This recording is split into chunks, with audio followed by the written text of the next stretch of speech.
Good afternoon, ladies and gentlemen. Welcome to this press briefing.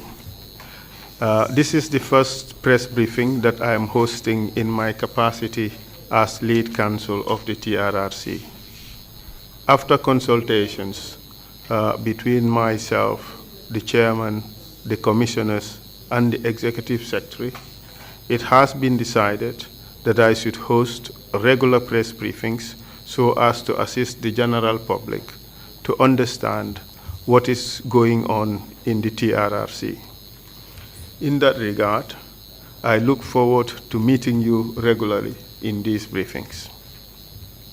Lately, the Commission has received a number of requests from interested Gambians for clarification or explanations of some of the procedural arrangements of the TRRC. This is partly due to the fact that the rules of procedure of the TRRC dated 7 January 2019 are still provisional and as such have not yet been published. I will now endeavor to answer some of the queries that have been raised. The first issue deals with the objective and mandate of the TRRC. As many of you are aware, the TRRC is a truth-seeking exercise. According to Section 13 of the Act, the objectives of the Commission are to A, create an impartial historical record of the violations and abuses of human rights that occurred in the Gambia during the 22-year rule of Jammeh. That is July 1994 to January 2017. Subparagraph 1, that is to promote healing and reconciliation. Subparagraph 2, to respond to the needs of the victims. Subparagraph 3 is to address impunity. Subparagraph 4 is to prevent a repeat of the violations and abuses suffered by making recommendations for the establishment of appropriate preventive mechanisms, including institutional and legal reform. And B is to establish and make known the fate and whereabouts of disappeared victims. And objective C is to provide victims an opportunity to relate their own accounts of the violations and abuses suffered. And finally, to grant reparations to victims in appropriate cases. I must emphasize that the TRRC is not a witch-hunting exercise. It is a victim-centered process that is aimed at establishing the truth about the violations and abuses of human rights that occurred in our country. It is also not a criminal trial. It is for this reason that the Commission endeavors to remove many of the features that would liken the process to a court. The success of the process, however, depends to a large extent on the ability of the Commission to get to the truth of what happened. In this regard, success would be easily attained if witnesses cooperate by providing truthful accounts. False or misleading testimony would only derail the Commission or lead it into error. It is for this reason that the Commission encourages all witnesses, including perpetrators, to speak the truth and nothing but the truth. According to Section 19 of the Act, the Commission may recommend the granting of amnesty under certain terms and conditions to a perpetrator who makes full disclosure of his or her involvement in human rights violations and expresses remorse for his or her own acts or conduct. But Section 15(2)(b) makes it a criminal offense to intentionally provide misleading or false information to the Commission. Thus, premium or great value is attached to providing truthful information and a sanction for providing false information. The system is one of carrots and sticks. Questions have also been asked as to why witnesses or some witnesses are sometimes questioned differently. The mode of questioning a witness depends on several factors. Firstly, the nature and type of hearing, and also the type and legal qualification of the witness. The TRRC has three types of hearings. The first is the victim hearing, the investigative hearing second, and third, the institutional hearings. All witnesses who appear before the Commission participate in pre-hearing meetings with members of the legal team as well as psychosocial support as required.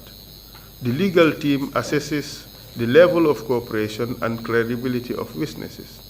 As a result of the pre-hearing meetings, some uncooperating witnesses become cooperative. However, for a limited number of witnesses, in spite of the information put to them, are willing to appear but refuse to be truthful on certain issues. Victim hearings are those in which the person testifying is a victim and talking about her or his own victimization. In such hearings, the mode of questioning is often neutral or open.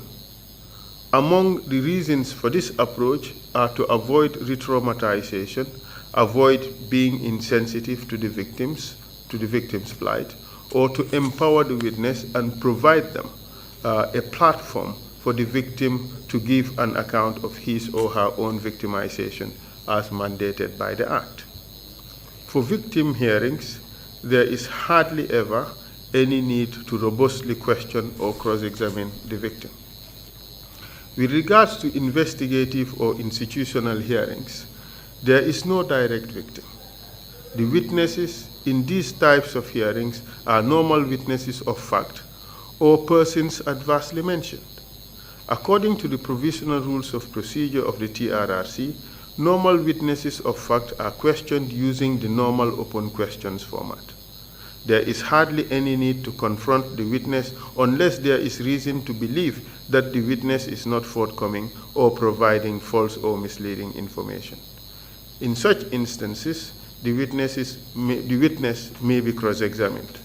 With regards to persons adversely mentioned, they too could be questioned using the open questions format. Just like normal witnesses, the mode of questioning may change depending on the posture of the witness. Where the witness is evasive, uncooperative, misleading, or hostile, the witness may be questioned more robustly or even cross-examined in order to elicit the truth. In addition, counsel has an obligation, based on the rules of fairness, to put the case or allegations to the adversely mentioned person and give her or him the chance to answer. Thus, questioning an uncooperative, adversely mentioned person would, in all likelihood, be more robust and more confrontational. It is the duty of counsel to test the evidence provided by witnesses. It has been asked whether witnesses are allowed the assistance of lawyers. It must be recognized that a Truth and Reconciliation Commission is not a trial. As such, processes that make it look like a trial are discouraged. It is in this context that many Truth and Reconciliation Commissions do not allow lawyer participation. In the Gambian model, however, there are overarching rules of natural justice and procedural fairness. It is because of that the provisional rules of procedure mandate that persons adversely mentioned may appear with and be assisted by a lawyer with limited right of audience. The process of using a lawyer is, however, optional. So far, no witness has used it. However, it is important to note that witnesses who have been adversely mentioned have been served with notices of adverse mention and provided with the relevant excerpts of the rules of procedure and have been informed of the right of their right to be assisted by counsel in the hearing. Additionally, during meetings with the relevant witnesses, they are informed of the right to be assisted by counsel during interview and testimony. We know that some witnesses who have been summoned or subpoenaed to testify are currently working with lawyers in preparation for their testimony. Like I have said in the beginning, this is neither a witch hunting exercise nor a trial. We try to elicit the truth from witnesses in a very respectful manner. However, where witnesses are uncooperative, misleading, or play games, we have an obligation to use the repertoire of skills in our toolbox to tackle the situation. If we don't, more witnesses will come and treat the Commission with contempt and ridicule. We would not allow anyone to get away with that. Recently, in the exercise of its mandate and pursuant to its power to visit any place in the country, including without giving prior notice, in accordance with Section 15(1)(b) of the TRRC Act, the Commission visited Joswang and Janjambure prisons after notifying the authorities. Soon after the visit, the PRO of the prison service made a press conference in which he lambasted the Commission for what he termed as unethical and uncalled for visit. On behalf of the Commission, I have been mandated and directed to state that the language of the PRO was unnecessarily harsh and disrespectful. Use of such strong and disrespectful language should not be allowed in official discourse. Our country has gone through a lot in the not too distant past where public officials are not called out to be accountable for their deeds or misdeeds for that matter, and where others with differences in opinion are treated with contempt and ridicule. Such behavior from public officials is unacceptable. The TRRC refused to respond at the time when the unwarranted statements were made, just to diffuse the situation and avoid unnecessary escalation. It certainly would have been more helpful if the prison service had called the authorities in the Commission to discuss their complaint. That is all I have for you, and thank you. I would entertain a few questions before I leave.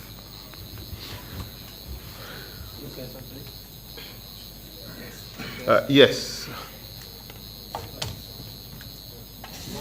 Could you state your name, the paper you represent, or the outfit you represent, and then ask your question?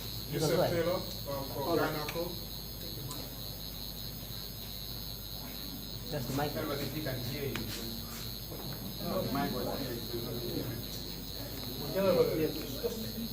Can you please move? Put it on. Put it on. Okay. My name is Yusuf Taylor for Ganaco Online News. My first question is, you mentioned that there are witnesses who have started engaging legal support. Can you tell us who those witnesses are preparing their getting legal support for their testimony? And what do you make of the arrest and charges on JCB Mendy and others? Thank you very much for your question. The first question really is a no-go for me. This is confidential information which I cannot just pass on to the press just like that. I think it suffices for the public to know that indeed there are some adversely mentioned persons who are resorting to legal advice and legal support in preparation for their testimony. I think that should suffice, really. I cannot go any further than that. You have asked a question regarding the arrest of JCB Mendy and probably some other people. That is a matter you should direct to the Minister of Justice. The arrest was done on the instructions of the Attorney General in exercise of his authority under the Constitution. It is not a matter for the TRRC, and therefore we make no comment on that particular issue. You must realize that apart from the TRRC process, the Attorney General has certain responsibilities, and in his abundant wisdom, he exercised those responsibilities. The TRRC has nothing to say about that, except to reinforce the point that there is a value to speaking the truth, and there are also sanctions for lying in this process. I'm not suggesting that that is the basis for the arrest, but these are important points that we should bear in mind. Thank you. I hope that answers your question. Yes, please. The gentleman in the long sleeve shirt.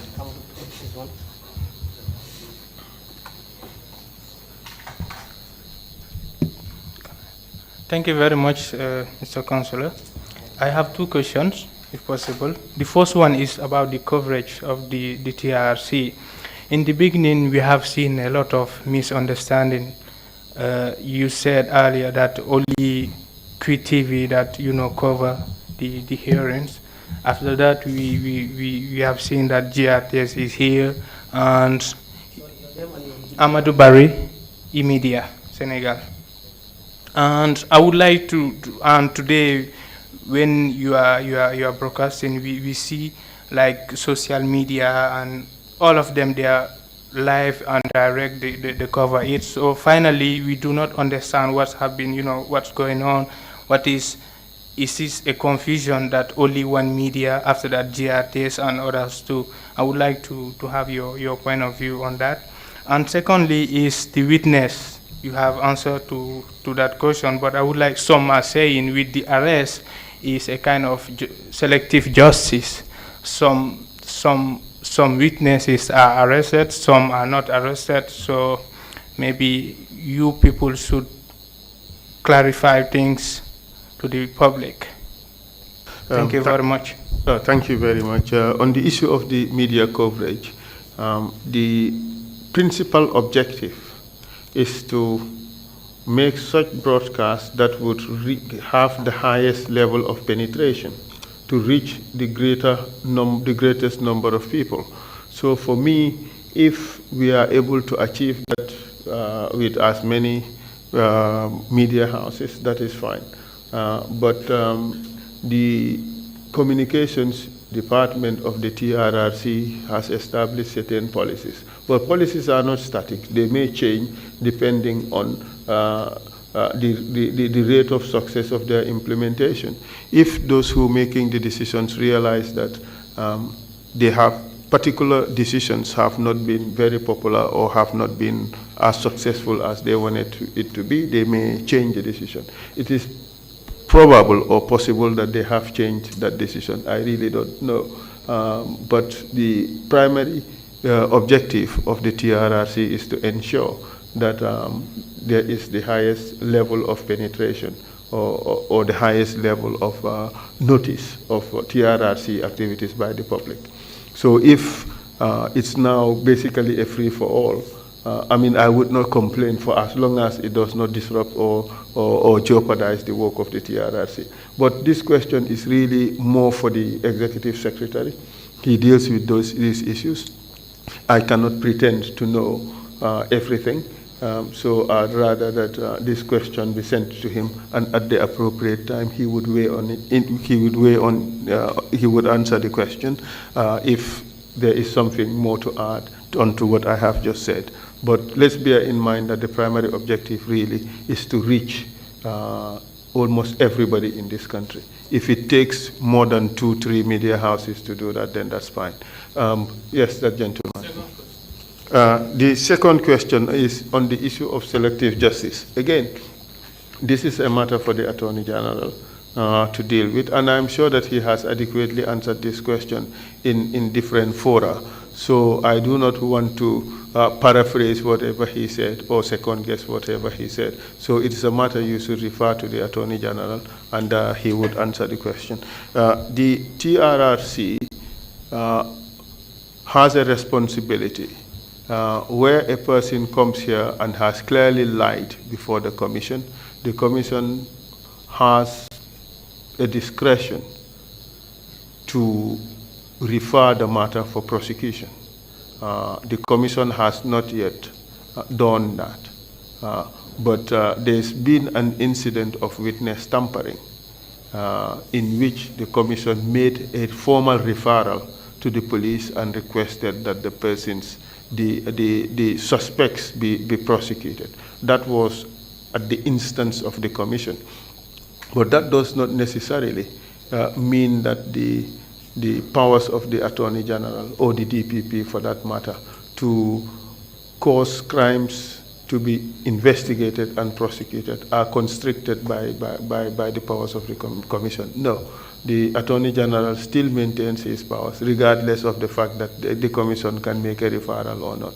So it should be borne in mind that we cannot tell the Attorney General not to act. The Attorney General has a responsibility to ensure that crimes are investigated and prosecuted, and I cannot question his discretion or the exercise of his discretion for that matter. Thank you.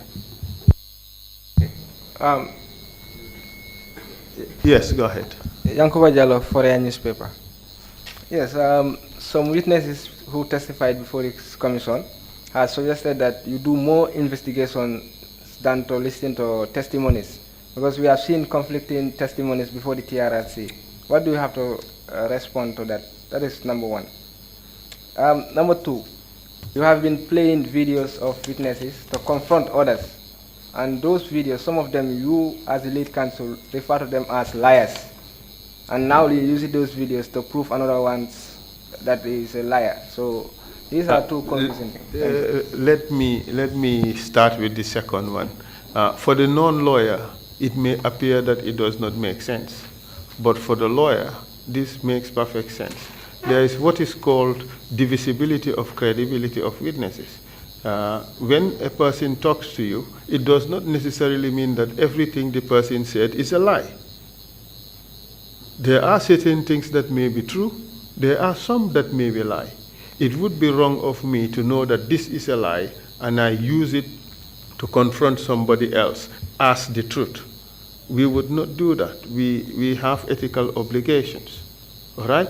We may use a lie and confront it with another witness just for that witness to reinforce the belief that this is a lie. You understand the point. All right? But in other instances, you may take the truth from a witness who has lied about other issues and you use that truth to confront another witness. So when we confront witnesses, we know the reason why we're confronting witnesses with what and for what objective.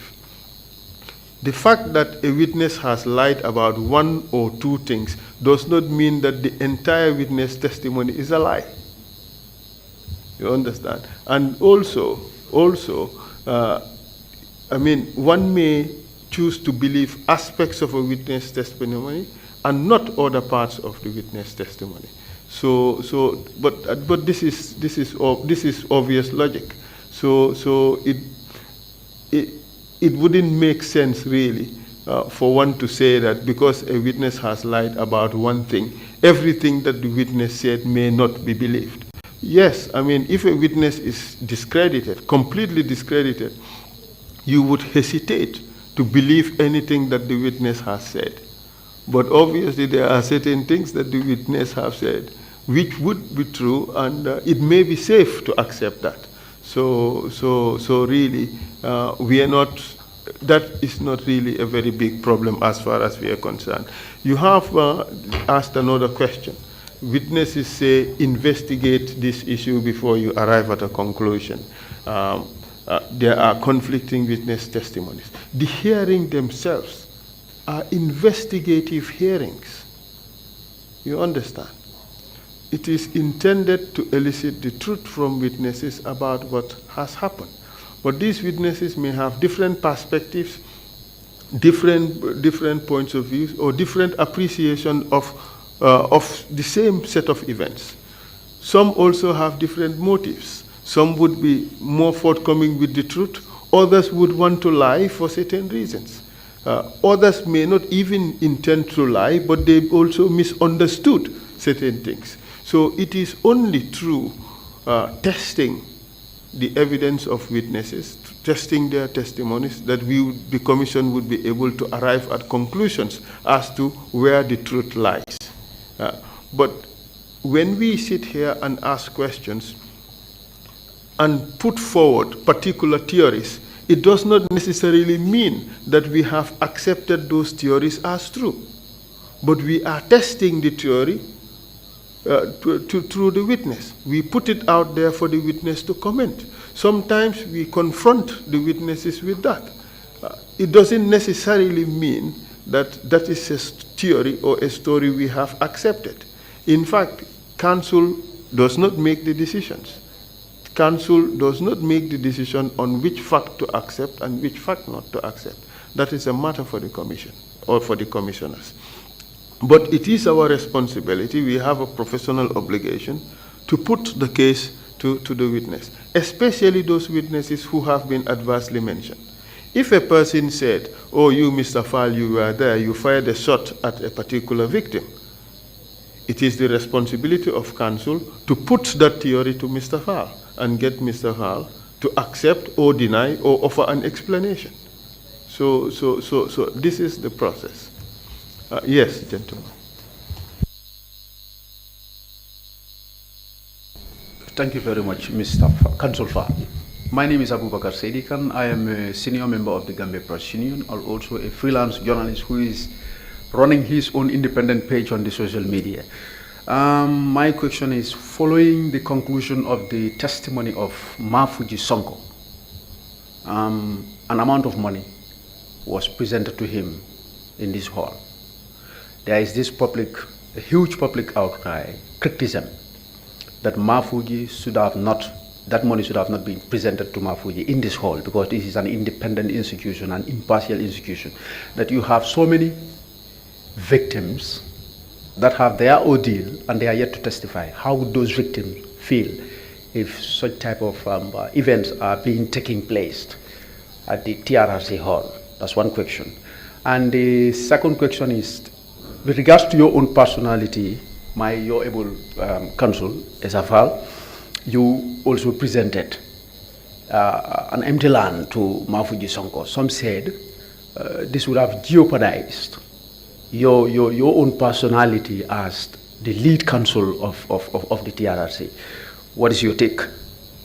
The thing is, I would not go deep into these issues. You know, in everything that people do, there would be critics. Whether the criticism is genuine, whether the criticism is an important one, for some it really does not matter. They just look for one little thing and they criticize. If a group of people out there think that they need to help a particular individual and want to come here and do it, why should we stop them? These are victims, these are people who have suffered. What we want is for Gambians to come out and give generously to them so that we can restore their dignity, so that what they lost can be restored. I gave Mafuji a piece of land and I do not regret it. You know why? Because this person needs it. I have it. What is stopping me from giving it? Why would a person have the problem of the fact that I have my own piece of land and I give it to somebody else? But the thing is, this is a society where people would criticize certain things that are not worth criticizing. I think that as a people, we have to applaud charitable acts. We have to applaud embracing one another as friends, as family, as brothers, as sisters. This country needs healing. We cannot heal if we do not embrace one another. We cannot heal if we do not show kindness to one another. What I did for Mafuji was one act of kindness. And I have done many. There are others in the society who have done many and are continuing to do many. But what rule is there which says that an act of kindness must be hidden? We have to do these things publicly so that it will encourage others to also do it. It is only that way the act or the value of giving would be ingrained or strengthened in our society, because there are a lot of people out there who need it. And the advantage of what we did is the fact that other people have seen it and are emulating what was done. And I think only for that reason it was valuable. But also, you have raised the issue of other victims. I want other victims to get something, We cannot sit here and pretend that the government can give reparations to everyone. All right? If you feel to give to A and Y feels to give to C, why not? If some people want a space to perform that act, why can't we provide it? What does it cost us? The important thing here is to be able to distinguish an act of the commission from an act of private individuals or private entities. If what was done in the name of the commission, for the commission, by the commission, then it becomes different. Then you will realize that, okay, some people may have been preferred to others. But that is not the case. If you choose to give your watch to this witness who testified today, who's stopping you?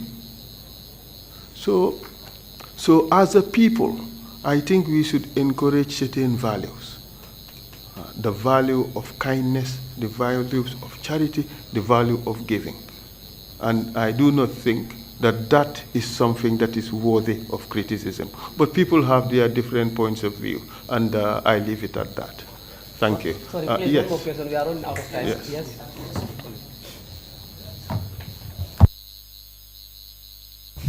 Good afternoon, Council. This is Keba Ansumane. I'm from the Chronicle newspaper. I would like to know your view, the fact that people who tampered with evidences have been ordered arrest by the Justice Ministry. But then on the other hand, there are instances where evidences has been destroyed at the former National Intelligence Agency. I would like to know your view on that, whether the commission, at the commission level, you have taken position as far as destruction of evidence are concerned at the NIA. Thank you. This is an important question. We cannot take a position on something that we do not know. Okay. There is speculation that there's been destruction of evidence at the NIA. But we don't have that evidence yet. But be rest assured that the Commission has a mandate. Destruction of evidence is one important element of that. We have to pay attention to destruction or concealment of evidence. So one of the investigative themes of the NIA, of the Commission, is to have institutional hearings of certain targeted institutions. So we would see what happens. We would investigate certain institutions, and the issue of destruction of evidence would be one issue to investigate with regards to those institutions. So we have to cross that bridge when we get there. But be rest assured that the Commission would not see or would not have evidence of deliberate destruction of evidence and would not do anything about it. It is our responsibility to do something about it, and be rest assured we will do something about it. But for now, we cannot just prejudge the matter, and based on speculation, we accept that there's been destruction of evidence at the NIA, and then we pounce on the NIA. That, I mean, there should be fairness in these processes. Thank you very much. Okay, thank you very much. So let's cut it here because we should be resuming. Yes. Before we go, I have the pleasure to announce that we would have a very important hearing tomorrow. A very important hearing. That's all I can say at the moment. So make sure there is the widest coverage of tomorrow's hearing. Thank you very much. Council, due to the journalists, we don't like to be kept on suspense. Sorry, but anyway. I cannot provide any further information. Thank you.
Diwlin lan ni magal ni fu nga tag mo magasin.